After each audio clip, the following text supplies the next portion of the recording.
श्री धनीजा बाबा सेवा समिति द्वारा संचालित राम कथा दोहा बालकांड का 105 पहुँचते हैं सभी। सिद्ध तपोधन जोगी जन असुर किन्नर मुनि वृंद बसहि तहाँ सुकृति सकल सेवहि स्यो सुख कंद।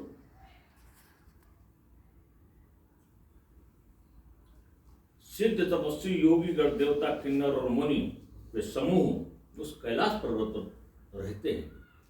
सिद्ध है स्थान वो, किन्नर मुनि सभी रहते हैं। सुकृति सकल सेवहि स्यो सुख कंद, बड़ा ही आनंद है, सारी तरीके से सुख सुविधाएं हैं, किसी तरीके की कोई कमी वहाँ कैलाश पर्वत पर नहीं है। वहाँ बैठते हैं। हरि हर विमुख धर्म रति नाही हरि, भगवान विष्णु हर भगवान शंकर, इनसे विमुख होकर के कोई दूसरा धर्म नहीं है। इनको ही ध्यान में रखो, यही धर्म है।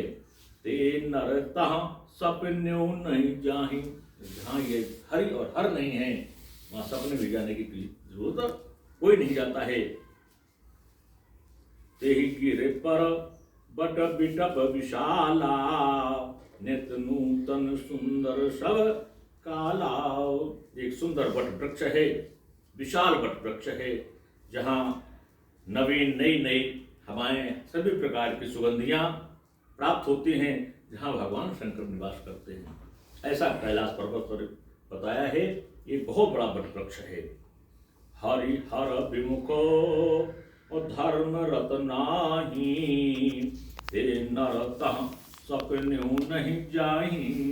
तो ते ही गिरि पर बट बिटप विशाला, नित नूतन सुंदर सब काला। सब काल में, चाहे ग्रीष्म ऋतु हो, चाहे शीत ऋतु हो, चाहे वर्षा ऋतु हो, सभी कालों में वो बट का वृक्ष सुंदर सुंदर नई नई हवाएं, नई नई सुगंधियां देता है।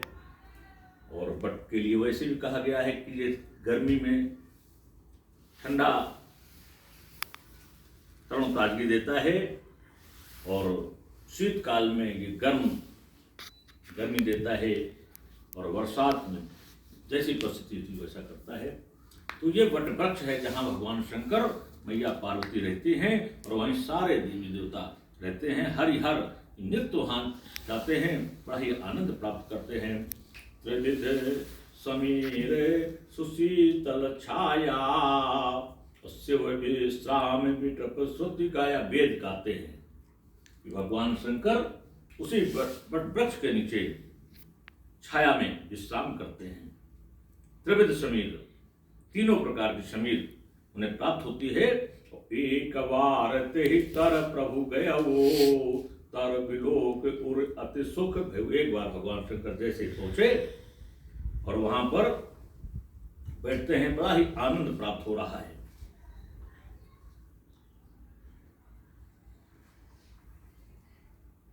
और बैठे हैं, छटा क्या है, बहुत सुंदर छटा है। निज कर दास नागर पुछाला, बैठे सहज शंभु कृपाला। भगवान शंकर बैठे हैं जिनके नागों की और मृग की छाला पड़ी हुई है, बागंबर पहने हुए हैं, बड़ा ही सुंदर स्वरूप है। कुंद इंदुदर गौर शरीरा, भुज प्रलम्ब पर धन मन चीरा। चीर ओढ़े हुए हैं, बड़ी बड़ी लंबी भुजाएं हैं, और बहुत ही सुंदर चंद्रमा के समान। कुंद इंदुदर, चंद्रमा के समान गोरा, एकदम सफेद भगवान शंकर उस पीले वस्त्र के अंदर, अचला के अंदर चंद्रमा के समान चमक रहे हैं। इतना सुंदर स्वरूप है। तरुण अरुण अम्बुज समचरना, नख दुति भगत हृदय तम हरना। ऐसे उनके नख हैं जिससे सारा भक्तों का कष्ट, तम अंधियारा वो हर लेते हैं। तरुण अरुण अम्बुज समचरना, कमल के पुष्प में टिकता हुआ उनके चरण, इतना सुंदर शोभा वर्णन की है हमारे तो तुलसीदास जी ने कि भुजग भूत भूषण त्रिपुरारी। राम की कथा होने जा रही है। जिस स्थान पर बैठे हैं भगवान वहां शंकर सुशोभित हो रहे हैं। भुजग भूत भूषण त्रिपुरारी आनन शरद चंद छवि हारी। इतनी सुंदरता की सारी सुंदरताएं हमारे काम देव की सुंदरता फीकी पड़ गई। भुजग भूत भूषण, भगवान शंकर के भूत भुजग भुजंग सर्प जिनके आभूषण हैं, बड़ी ही सुंदर सुशोभित छवि भगवान शंकर की दिख रही है। आनन शरद चंद छवधारी, जैसे बहुत पूर्ण चंद्रमा जिस समय होता है और वो चंद्रमा जैसे ही छटा दिखाता है, पूरे तारागणों में चंद्रमा ही शोभा बिखेरता है, ठीक भगवान शंकर की वही दशा है। जटा मुकुट सुर सरित सिर लोचन नलिन विशाल, नील कंठ लावन निधि सुहबाल विदुभाल। जटा उनकी मुकुट बनी हुई है, बहुत ही सुंदर नलिनी यानी कमल के समान बड़े बड़े नेत्र हैं। नील कंठ, कंठ उनका नीला पड़ा हुआ है। लावन निधि सुहबाल विदु भाल, और उनके मस्तक पर छोटा सा चंद्रमा बाल विदु भाल सुशोभित हो रहा है। ध्वज जैसा चंद्रमा उनके भाल पर सुशोभित हो रहा है। ये भगवान शंकर की छटा है। और बैठे सोह काम रिपु कैसे, और धरे शरीर शांतु रसु जैसे। काम रिपु यानी कामदेव जो उनका शत्रु है, वो कैसे वहां टिक सकता है इतनी सुंदरता के आगे। बैठे हैं, सुशोभित हो रहे हैं, हरे शरीर और शांत रस जैसे, जैसे शांत रस फैला हुआ है। शांत रस में बैठे हुए हैं, बड़ा ही आनंद मिल रहा है। सारे लोग बैठे भगवान शंकर को देख रहे हैं। पार्वती भले अवसर जानी, मैया पार्वती ने अवसर समझा कि इससे ज्यादा मौका अच्छा अब नहीं मिलेगा। भगवान शंकर बड़े ही सुंदर सरस मुद्रा में है। और फिर वही चीज जो सती ने बात रखी थी भगवान राम के लिए, क्योंकि राम का चित्र प्रारंभ हो रहा है, आज मैया पार्वती बदल दिया, लेकिन भ्रम वही रहा। आगे आप देखेंगे भ्रम वही रहा कि राम, ये कौन ब्रह्म राम, दशरथ नंदन राम। तो पूछने का तरीका बदल दिया। सोचा अगर मैंने परीक्षा लेनी चाहिए तो फिर हमारा कहीं त्याग न हो जाए, तो स्वयं परीक्षा के लिए बात पार्वती ने नहीं रखी, भगवान शंकर से प्रश्न कर दिया। भगवान शंकर से पूछा है और बहुत ही सुंदर समय देखा कि इससे अच्छा और कोई समय नहीं मिलेगा। पार्वती भल अवसर जानी, गई शंभु पहे मातु भवानी। शंभु के पास चली गई। बस देखें कि जान प्रिया आदर अति कीन्हा, बाम भाग आसन हर दीन्हा। बैठी स्यो समीप हर्षाई, पूरब जन्म कथा चित आई।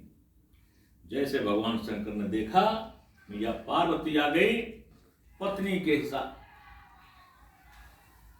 का जो दर्जा होता है तुरंत उन्होंने बुलाया और वाम भाग में पत्नी का वासन दिया। बड़ी प्रसन्न है हमारी मैया पार्वती, भगवान शंकर बड़े प्रसन्न है। बड़ी ही सुंदर अनुभूति है दोनों में। बैठी स्यो समीप हर्षाई, पूर्व जन्म कथा चित। पूर्व जन्म की कथा मन में बसी हुई है मैया पार्वती के। बस अब कैसे पूछेंगी, क्या करेंगी, ये हम अगले उसमें बताएंगे। समय अपनी गति पर है। लेकिन मैया पार्वती बैठ गई हैं, भगवान राम का चरित्र प्रारंभ हो गया, भगवान राम के विषय में पूछना प्रारंभ हो गया है। पत ही हेतु अधिक अनुमानी, अभ्यस उमा बोलिए प्रियवाणी, कथा सो सकल लोक हितकारी, सोई पूछन चाह शैल कुमारी। पति के हृदय में वास करने वाली, विशेष अनुराग रखने वाली उमा ने मुस्कुराते हुए प्रिय वचन बोला, और अपने लिए नहीं बोला। कथा सो सकल लोक हितकारी, जो सबके लोक कल्याण के लिए भगवान राम की कथा हो वो सुनाए। और सोए पूछन चाह शैल कुमारी, विनम्र शब्दों में कहा कि शैल कुमारी को पूछना चाहती है, भगवान के उस चरित्र को पूछना चाहती है जिससे सारे लोक का कल्याण हो जाए। अपनी बात मैया पार्वती ने नहीं कही। अब लोक कल्याण के हितार्थ बात कहते हुए अपनी जो भ्रम है मैया पार्वती को, उसे भ्रम मिटाना चाहती हैं, इसलिए उन्होंने ये बात कही। विश्वनाथ मम नाथ पुरारी, त्रिभुवन महिमा विदित तुम्हारे, तुम विश्वनाथ हो, हमारे प्राण प्रिय पति हो, त्रिभुवन महिमा विदित, तुम्हारी महिमा को कौन नहीं जानता, त्रिभुवन में महिमा विदित है। भगवान शंकर की बड़ी प्रशंसा कर रहे हैं, और प्रशंसा करते हुए कहते हैं कि चारों आरु अचर नाग नर देवा, सकल करहि पद पंकज सेवा। जितने भी चराचर नाग नर है सभी सेवा करते हैं, भगवान शंकर के पदों की सेवा करते हैं। बस अब मैया पार्वती के प्रश्नों का उत्तर और आगे कथा अगले रविवार को। बोलिए आनंद कंद भगवान की।